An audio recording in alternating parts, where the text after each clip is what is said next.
రాష్ట్రంలో వైఎస్ఆర్ కాంగ్రెస్ పార్టీ పని అయిపోయింది అని చెప్పేసి చాలామంది అటు టీడీపీ కావచ్చు లేకుంటే జనసేన కావచ్చు చాలామంది అనుకున్నట్టు వైఎస్ఆర్ కాంగ్రెస్ పార్టీ పని ఇంకా అయిపోలేదు. ఇంకా రాబోయే 30 ఏళ్ళు ఈ వైఎస్ఆర్ కాంగ్రెస్ పార్టీ రాష్ట్రాన్ని పరిపాలిస్తుంది. ఇప్పటి నుంచి సరికొత్త జగన్ చూస్తారు అన్నట్టు నేను జగన్మోహన్ రెడ్డి గారు మాట్లాడారు. ఏం చెప్తారు? జగన్మోహన్ రెడ్డి గారు ఆయన ఊహల్లో తేలుతూ ఉన్నాడు. లండన్కి వెళ్ళి వచ్చిన తర్వాత, లండన్లో నెల రోజులు కొనుక్కొని వచ్చిన తర్వాత ఇంకా ఆయన కళల్లోనే ఉన్నట్టున్నాడు. ఆయన్ని దించేసింది ప్రజలు ప్రజాస్వామ్యంలో. అవునా కదా? ప్రజాస్వామ్యంలో ప్రజలు చీకొట్టారు జగన్మోహన్ రెడ్డిని. ప్రజలు చీకొట్టినా ఇంకా నేను వస్తాను చేస్తాను అని చెప్పి ఈ జగన్మోహన్ రెడ్డి చెప్పే మాటలను పిచ్చి మాటలుగా జనాలు చూస్తూ ఉన్నారు. ఎందుకంటే మీరు ఒక్కసారి ఆలోచించండి. జగన్మోహన్ రెడ్డి గతంలో ఎలక్షన్లకు ముందు కూడా కొన్ని మాటలు అన్నాడు. వైనాట్ 175 ఎందుకు రాకూడదు, ఎందుకు రాకూడదు అంటాను. Why not Kuppam, why not Hindupur, why not Mangalagiri అని చెప్పి అన్నాడు. తీరా చూస్తే ఏమైంది? ప్రతిపక్షం అన్నా వచ్చిందా? రాలేదు కదా. మళ్ళీ 30 ఏళ్ళు అంటాడు. గతంలో ఆయన ఫస్ట్ టైం సీఎం అయినప్పుడు కూడా 30 ఏళ్ళు నేనే, ఇంకెవరు లేరు, ఇంకా రారు అన్నాడు. ఆయన పరిపాలన మీరు ఒకటి ఆలోచించండి. ఈరోజు ప్రజలు ఓడగొట్టారు. ఆయన అధికారంలోకి వచ్చిన రోజు 30 ఏళ్ళు నేనే కంటిన్యూ అని చెప్పాడు కదా. ఆ రోజు మీరు ఒక్కసారి ఆలోచించండి. 30 ఏళ్ళు అధికారం ఉండాలి అనే ఆలోచనతోనే జగన్మోహన్ రెడ్డి పరిపాలన చేస్తుంటాడు కదా. ప్రతిరోజు అదే పరిపాలన చేస్తుంటే ఆయన పరిపాలన ఎలా ఉండింది? విధ్వంసంతో కూడుకోనింది. ప్రతిపక్ష నాయకులపైన కేసులు పెట్టడం, ప్రశ్నించిన వాళ్ళపైన కేసులు, ఇలా కేసులు పెట్టబట్టే ప్రజలు వాళ్ళకి ప్రతిపక్షం కూడా ఇవ్వలేదు. అది మరిచిపోయి ఈరోజు మళ్ళీ నేను 30 ఏళ్ళు అంటూ ఉన్నాడంటే అది పిచ్చన్నాలా, వెర్రితనమనాలా జగన్మోహన్ రెడ్డి గారికి తెలియాలి. లేదా ఆయనకి ఇంకా ఎవరన్నా మనం అధికారంలో ఉన్నాం, ఇంకేదన్నా ఉన్నామని చెప్పి ఏదన్నా స్క్రిప్ట్ తప్పుడు రాయిస్తే ఆ స్క్రిప్ట్ని చూసి అలా చదివి నవ్వులు పాలైపోతున్నాడా? ఒక్కసారి జగన్మోహన్ రెడ్డి తన ఆత్మ పరిశీలన చేసుకోవాలి. రాజకీయ పార్టీలు అన్న తర్వాత గెలుపోవటములు సహజం. సో నా మీద అవినీతి కేసులు పెట్టారు, దొంగ కేసులు పెట్టి 16 నెలలు జైల్లో పెట్టారు. నేను బయటకు రాలేదా? మళ్ళీ ముఖ్యమంత్రి కాలేదా? మళ్ళీ భారీ అఖండ మెజారిటీతో మళ్ళీ వస్తాం, మళ్ళీ రాష్ట్రాన్ని పరిపాలిస్తామన్నా అని చెప్తున్నారు. ఏం చెప్తారు? ఒకటి, జగన్మోహన్ రెడ్డి పైన కేసులు పెట్టేటప్పుడు తాను ఒక సాధారణ ఎంపీ, అతను ఏదో పెద్ద నేత కూడా కాదు ఆనాటికి. ఆ రోజు తప్పుడు పనులు చేశాడు కాబట్టి తప్పుడు వ్యక్తుల్ని చట్టపరంగా శిక్షించారు.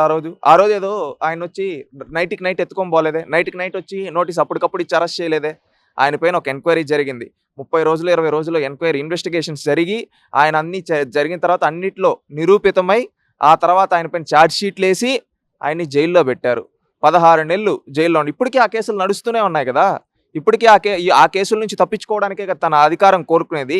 జగన్మోహన్ రెడ్డి కానీ వైఎస్ఆర్సీపీ నాయకులు కానీ మేము అధికారంలోకి వస్తామనే అంటా ఉన్నారు కానీ మేము ప్రజలకు ఇది చేసాం, ఇది చేస్తామని చెప్పడం లేదు. అంటే జగన్మోహన్ రెడ్డి గారి మీద కేసులు వేసింది కూడా తెలుగుదేశం పార్టీ, నాటి కాంగ్రెస్ పార్టీ అంటున్నారు. ఆనాడు తెలుగుదేశం పార్టీ, కాంగ్రెస్ పార్టీ రాజకీయ వైరం ఎలా ఉన్నిందో మీకు తెలుసు, నాకు తెలుసు. ఆనాడు అధికారంలో కాంగ్రెస్ పార్టీ ఉంటే ప్రధాన ప్రతిపక్షంగా తెలుగుదేశం పార్టీ ఉన్నింది. ఆ విధంగా ఉండేటప్పుడు రెండు పార్టీలు కలిసేసాయంటే ఎలా నమ్ముతారు? ఒకటి గుర్తుపెట్టుకోండి.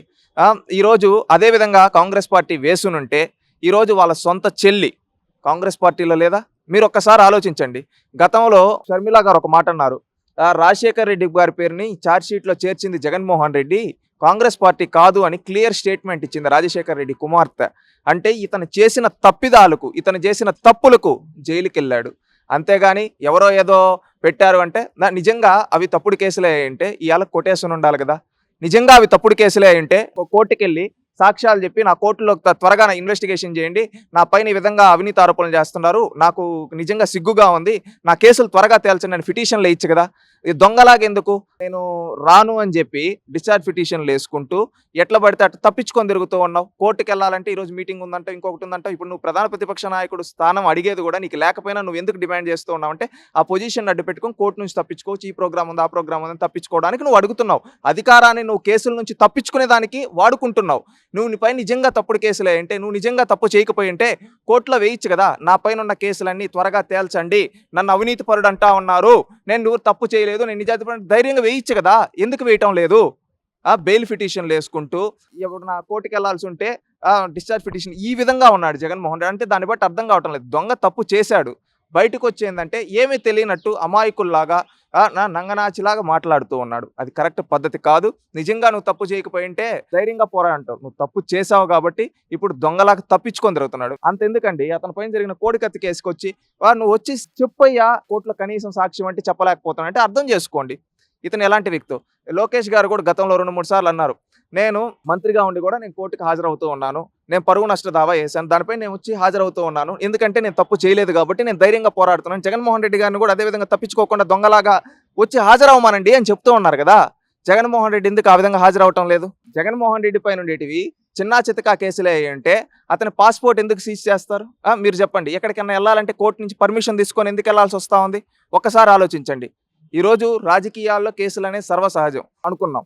ఆ విధంగా అనుకుంటే ఇప్పుడు లోకేష్ గారి పైన కేసులు ఉన్నాయి, చంద్రబాబు నాయుడు గారి పైన కేసులు ఉన్నాయి. కానీ వీళ్ళ పైన ఉండేటివి అక్రమంగా పెట్టిన కేసులు కాబట్టి వీళ్ళ పాస్పోర్ట్ ఎవరు సీజ్ చేయలేకపోయారు. వీళ్ళు ఎప్పుడు ఏ దేశానికి వెళ్ళాలని డైరెక్ట్గా వెళ్ళేసి వస్తున్నారు. మీరు చూస్తే లోకేష్ గారి పైన కూడా అప్పుడప్పుడు అంటుంటారు, లోకేష్ ఈ దేశానికి వెళ్ళాడు. లోకేష్ తప్పు చేయలేదు, వైట్ కాలర్గా సంపాదించాడు. అందుకేంటంటే ఆయన ధైర్యంగా ఏ దేశానికైనా వెళ్ళగలుగుతాడు. మీరు తప్పు చేసిన అవినీతి పరులు కాబట్టి ఎక్కడికి వెళ్ళాలన్నా కోర్టుల దగ్గరికి వెళ్ళి పర్మిషన్లు తీసుకొని వెళ్ళాల్సిన బ్రతుకు మీది.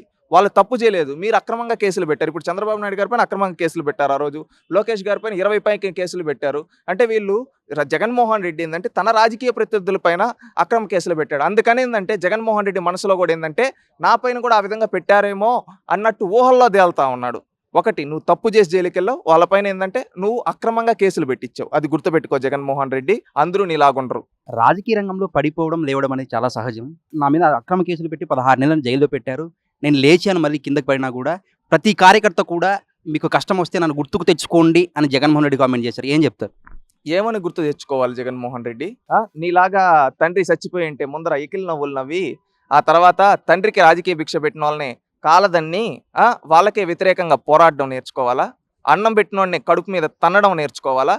మళ్ళీ అదేవిధంగా ఎవరన్నా అధికారంలో ఉంటే ఆ అధికారాన్ని అడ్డుపెట్టి అక్రమంగా సంపాదించడం నేర్చుకోవాలా? నిన్ను చూసి 16 నెలలు జైల్లో తప్పు చేసి కూర్చున్న సిగ్గు లేకుండా బయటకు వచ్చి మళ్ళీ సింపతి డ్రామాలు ఆడడం నేర్చుకోవాలా నిన్ను చూసి? మళ్ళీ అదేవిధంగా నువ్వు మాట్లాడుతూ ఉన్నావు, నువ్వు సింపతి ఇవన్నీ నన్ను చూసి నేర్చుకోవాలని. నువ్వు గతంలో కోడికత్తి, నీలా కోడికత్తులు పొడిపించుకొని నా పైన ఇది జరుగుతూ ఉంది అని చెప్పి పబ్లిసిటీ చేసుకోవాలా? మళ్ళీ అదేవిధంగా సొంత చిన్న చావును కూడా రాజకీయం చేయడం నేర్చుకోవాలా జగన్మోహన్ రెడ్డి? నిన్ను చూసి అబద్ధాలు ఎలా చెప్పడమో నేర్చుకోవాలా జగన్మోహన్ రెడ్డి? మాయ మాటలు ఎలా చెప్పాలో నేర్చుకోవాలా జగన్మోహన్ రెడ్డి? దీనికి సమాధానం చెప్పు. నువ్వు ఒక అవినీతి పరుడివి, నువ్వు ఒక క్రిమినల్వి. ఒక క్రిమినల్ వచ్చి మిగతా వాళ్ళను కూడా నేను ఒక క్రిమినల్ని, నాలా క్రిమినల్లా తయారవ్వండి అని చెప్తున్నాడు ఈ జగన్మోహన్ రెడ్డి క్లారిటీగా.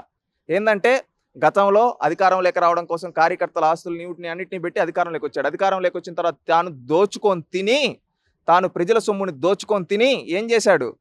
కార్యకర్తను గాలి కొదిలేశాడు. ఇప్పుడు ఏమంటే కార్యకర్తలు నా కోసం చచ్చిపోండి, నేను అధికారంలోకి వస్తాను, మీ శవాలతో రాజకీయం చేసని చెప్తూ ఉన్నాడు ఈరోజు ఇండైరెక్ట్గా జగన్మోహన్ రెడ్డి. అది జగన్మోహన్ రెడ్డి పరిస్థితి. కూటమి ప్రభుత్వం అధికారంలోకి వచ్చిన తర్వాత వైఎస్ఆర్ కాంగ్రెస్ పార్టీ కార్యకర్తల మీద దాడులు ఎక్కువైపోయినాయి. మేము అధికారంలోకి వచ్చిన తర్వాత ప్రతి ఒక్కరి మీద ప్రైవేటు కేసులు వేస్తాం, చట్టం ముందు నిలబెడతామని చెప్పారు. ఏం చెప్తారు? ఒకటి, జగన్మోహన్ రెడ్డి ఒకప్పుడు అక్రమ కేసులు పెట్టించింది, ఒకప్పుడు దాడులు చేయించింది జగన్మోహన్ రెడ్డి. నేడు తనకు తానే కొట్టుకొని దాడులు అని చెప్పి చెప్తారు. గతంలో కోడికత్తి కేసు డ్రామా చూశారు కదా, ఏం జరిగింది? జగన్మోహన్ రెడ్డి పొడిపించుకొని ఈ విధంగా చెప్పాడు. ఇప్పుడు కూడా సేమ్ అంతే, దాన్ని మించి ఇంకేం లేదు. ఎందుకంటే మీరు ఒక్కటి క్లారిటీగా గమనించండి, జగన్మోహన్ రెడ్డి పైన ఎవ్వరు అక్రమ కేసులు పెట్టలేదు. వీళ్ళు తప్పు చేసిన దాంట్లో వీళ్ళు తప్పుడు పనులు చేసి బుక్ అయిపోతే చట్టపరంగా శిక్షిస్తే తప్పుడు కేసులు అంటున్నాడు. ఈరోజు పిన్నెల రామకృష్ణారెడ్డి లాంటి వ్యక్తి ఎంతో మంది బడుగు బలహీన వర్గాలు గొంతులు కోసాడు కదా. అదేవిధంగా ఈవీఎం బాక్స్ను అందరి ముందు పగలగొట్టాడు కదా, మీరు చూస్తూ ఉన్నారు కదా అందరూ. మళ్ళీ అదేవిధంగా నందిగాం సురేష్ అనే వ్యక్తి ఏ విధంగా ఒకప్పుడు రౌడీజం గుండాయిజం చేశాడు. తురక కిషోర్ అనే వ్యక్తి ఆ రోజు నార్మల్గా తెలుగుదేశం పార్టీ నాయకుల్ని నడి రోడ్డు పైన ఏ విధంగా గడ్డపార ఏదో తెచ్చి కారు బద్దలు కొట్టడం ఇవన్నీ చూశారు కదా. ఇవన్నీ చూసిన తర్వాత వీటన్నిటిలో తప్పు చేసిన తప్పుడు వ్యక్తుల్ని చట్టపరంగా శిక్షిస్తే, చట్టపరంగా వెళ్తే అక్రమ కేసులు అంటున్నాడు. దానికి ఏమని చెప్తాడు సమాధానం జగన్మోహన్ రెడ్డి? మళ్ళీ ప్రశ్నించే వాళ్ళు అంటారు. ప్రశ్నించే వాళ్ళు అంటే ఎవరు? వర్రా రవీంద్రారెడ్డి బూతులు రాసిన వ్యక్తుల, ఇలాంటి వాళ్ళ? మళ్ళీ ఇంకొకటి కూడా మాట్లాడుకున్నాం, సజ్జల రామకృష్ణారెడ్డి కొడుకు అతను ఎవరు? సజ్జల భార్గవ్ అని ఉన్నాడు కదా, అప్పుడేదో నీతులు చెప్తూ ఉన్నాడు కదా. జూన్ నుంచి ఈ రోజుటి వరకు ఎక్కడన్నా మీకు కనిపించాడా? ఒకప్పుడు రోజు కనిపించేది కదా, జగన్ పక్కన కనిపించేది, ఇక్కడ అక్కడ కనిపించేది కదా ఆ వ్యక్తి. ఈరోజు ఎక్కడికి పోయాడు? నిజంగా తప్పు చేయకపోయి ఉంటే ధైర్యంగా అందరిలాగా తిరుగుతూ ఉండొచ్చు కదా. మీరు చెప్పండి, అజ్ఞాతంలోకి ఎందుకు వెళ్ళిపోయారు వీళ్ళు తప్పు చేయకపోయి ఉంటే? వీళ్ళు తప్పుడు పనులు చేశారు, గతంలో అధికారాన్ని అడ్డు పెట్టుకొని నానా తప్పులు చేశారు. ఆ తప్పులు చేసిన వారిని ఈరోజు చట్టపరంగా చట్టం తన పని తాను చేసుకొని పోతూ ఉంటే, ఆ చట్టంలో వాళ్ళని శిక్షిస్తూ ఉంటే ఈరోజు అక్రమ కేసులు అంటా ఉన్నాడు జగన్మోహన్ రెడ్డి. ఎందుకంటే జగన్మోహన్ రెడ్డి గతంలో ఆ విధంగా చేశాడు కాబట్టి, అక్రమ కేసులు పెట్టి చేశాడు కాబట్టి ఇప్పుడు వీళ్ళు కూడా ఈ విధంగా చేస్తున్నారేమో అనుకుంటా ఉన్నాడు. కానీ తెలుగుదేశం పార్టీ ఎప్పుడు కక్ష సాధింపు చేయదు. తెలుగుదేశం పార్టీ ఎప్పుడు చట్టాన్ని వ్యతిరేకించి పోదు, అది గుర్తుపెట్టుకోండి. చట్టపరంగా ఎవరైతే తప్పు చేశారో వాళ్ళని శిక్షిస్తున్నారు, అంతే. కూటమి అధికారంలోకి వచ్చి 9 నెలల్లో ఎక్కడ చూసి అరాచకం, వ్యవస్థలన్నింటిని చిన్నాభిన్నం చేశారు. 1,45,000 కోట్లకు పైగా అప్పులు చేశారని చెప్తున్నారు. ఏం చెప్తారు? ఒకటి, వ్యవస్థలు ఈరోజు బాగు చేస్తూ ఉన్నారు. జగన్మోహన్ రెడ్డి విధ్వంసం చేసి వెళ్ళిపోతే, రాష్ట్రాన్ని 30 ఏళ్ళు వెనక్కి దోసేసి సంక్షోభంలోకి నెట్టేసి వెళ్ళిపోతే, ఈరోజు వ్యవస్థలన్నింటినీ మార్చి వ్యవస్థలన్నింటినీ బాగు చేస్తూ రాష్ట్ర భవిష్యత్తు కోసం రాష్ట్రాన్ని పునర్నిర్మిస్తున్నారు. జగన్మోహన్ రెడ్డి హయాంలో లాగా ఈరోజు ఎక్కడ పడితే అక్కడ అక్రమ కేసులు లేవు. జగన్మోహన్ రెడ్డి హయాంలో లాగా కూల్చివేతలు లేవు. జగన్మోహన్ రెడ్డి హయాంలో లాగా ప్రతిపక్ష నాయకులు ఎక్కడైనా ధర్నా చేస్తుంటే అరెస్ట్ చేసిన రోజులు దాఖలాలు లేవు. ఈరోజు ఎవరైనా అందరూ వాళ్ళ పని వాళ్ళు చేసుకుంటూ పోతూ ఉన్నారు. ఎక్కడ కానీ ప్రశ్నించిన వాళ్ళని కొట్టడము, రౌడీజం, గుండాయిజం ఈరోజు లేవు. ఎవరైనా తప్పు చేస్తే, ఈవెన్ తెలుగుదేశం పార్టీ వాళ్ళు తప్పు చేసినా శిక్షిస్తామని సాక్షాత్తు ముఖ్యమంత్రి గారి స్టేట్మెంట్ ఇచ్చారంటే అర్థం చేసుకోండి. ఈరోజు శాంతి భద్రతను కంట్రోల్ చేసి వెళ్తూ ఉంటే జగన్మోహన్ రెడ్డి ఏంటంటే ఎప్పుడు ఏదో ఒకటి చెప్పాలి, తన ఉనికి కోసం ఈరోజు అలాగ మాట్లాడుతున్నాడు. మీరు బాగా ఆలోచించండి, ఉనికి కోసం మాట్లాడుతూ ఉన్నాడు. ఇంకా అప్పులు అన్ని జగన్మోహన్ రెడ్డికి మాట్లాడే నైతిక హక్కు లేదు. గత 5 ఏళ్ళు రాష్ట్రాన్ని 10 లక్షలు 14 లక్షల కోట్ల వరకు అప్పు చేసింది జగన్మోహన్ రెడ్డి కాదా? రాష్ట్రాన్ని అప్పుల్లోకి నెట్టేసి ఆదాయ వనరులు చూపించకుండా నెట్టేస్తే, రాష్ట్రాన్ని సంక్షోభంలోకి నెట్టేస్తే, ఈరోజు తెలుగుదేశం కూటమి ప్రభుత్వం వచ్చి పరిశ్రమలు తీసుకొని వస్తూ అదేవిధంగా ఆదాయాన్ని సృష్టించడానికి పనిచేస్తూ ఉన్నారు. ఈరోజు మీరు చూస్తే ఎక్కడైనా కావచ్చు ఈ విధంగా చేస్తూ ఉన్నారు. ఎక్కడ? అంతేగాని అప్పులు ఈరోజు చెప్తున్నావు, నువ్వు తెచ్చిన అప్పులకి ఈరోజు వడ్డీలు ఈరోజు కూటమి ప్రభుత్వం కడతా ఉందయ్యా. నువ్వు రాష్ట్రాన్ని సంక్షోభంలోకి నెట్టేశావు, అది గుర్తుపెట్టుకో. తెలుగుదేశం పార్టీ ఎప్పుడు కానీ రాష్ట్రాన్ని అభివృద్ధి చేయడం, సంక్షేమం చేయడం, అదేవిధంగా ఒక రీఫార్మ్స్ తీసుకోవడం కోసం మాత్రమే పనిచేస్తుంది. జగన్మోహన్ రెడ్డి ఏంటంటే ఈరోజు తన రాజకీయ ఉనికి కోసం నోటికే వస్తే అవి చెప్తూ ఉన్నాడు. గతంలో గాలి మాటలు చెప్పి నీ గాలిరెడ్డి గురించి ఇంకేం చెప్తాం ఇంతకన్నా? ఎందుకంటే ఇకనైనా పద్ధతి మార్చుకుంటే ఒక హుందాతనంగా ఉంటే ఒక గౌరవం ఉంటుంది. ఎందుకంటే ఇప్పుడు ఈయన వచ్చి ఈ విధంగా మాట్లాడుతున్నాడంటే లిక్కర్ కేసుల్లో భవిష్యత్తులో జైలుకి వెళ్ళబోతున్నాడు. పెద్ద పెద్ద తలకాయలు వెళ్ళబోతున్నాయి. దాంట్లో తాడేపల్లి ప్యాలెస్లో కొంతమంది హస్తం ఉంది. దాంతో గుండి గుబేలుమని బయటకు వచ్చి ఈ విధంగా మాట్లాడుతూ ఉన్నాడు జగన్మోహన్ రెడ్డి సానుభూతి కోసం. ఎన్నికలకు ముందు చంద్రబాబు నాయుడు గారు బాబు షూరిటీ భవిష్యత్తు గ్యారంటీ అనేటువంటి ప్రతి ఇంటికి తిరిగాడు. తీరా ఇప్పుడు అది బాబు షూరిటీ మోసం గ్యారంటీగా మారిపోయిందని అంటున్నారు. జగన్మోహన్ రెడ్డికి మోసం అనేది ట్రేడ్ మార్క్. ఈరోజు నువ్వు అది వేరే వాళ్ళపైన రుద్దాలనుకుంటే ఎలాగ? జగన్మోహన్ రెడ్డి ఈరోజు ఉచిత గ్యాస్ సిలిండర్లు రాష్ట్రం మొత్తం మీద 93 లక్షల మందికి ఇచ్చింది కూటమి ప్రభుత్వం. 93 లక్షల మందికి ఇచ్చింది. ఇంకా అప్లై చేసుకున్న అందరికి ఇచ్చింది. ఇక్కడ బాబు సూపర్ 6 నెరవేర్చారా లేదా? నువ్వు పెన్షన్ విషయానికి వద్దాం. నువ్వు 1000 రూపాయలు పెంచడానికి 5 ఏళ్ళు తీసుకున్నావు. నువ్వు సొంతకం ప్రమాణ స్వీకారం చేసిన తొలి రోజే అన్నావు ఈ సంవత్సరం 250, మళ్ళీ వచ్చే సంవత్సరం 250, ఆ తర్వాత 250, ఫస్ట్ ఇయర్లో 250, మళ్ళీ సెకండ్ ఇయర్లో 250 కలిస్తే 500 అవుతుంది. 500 ప్లస్ 250 750 అవుతుంది.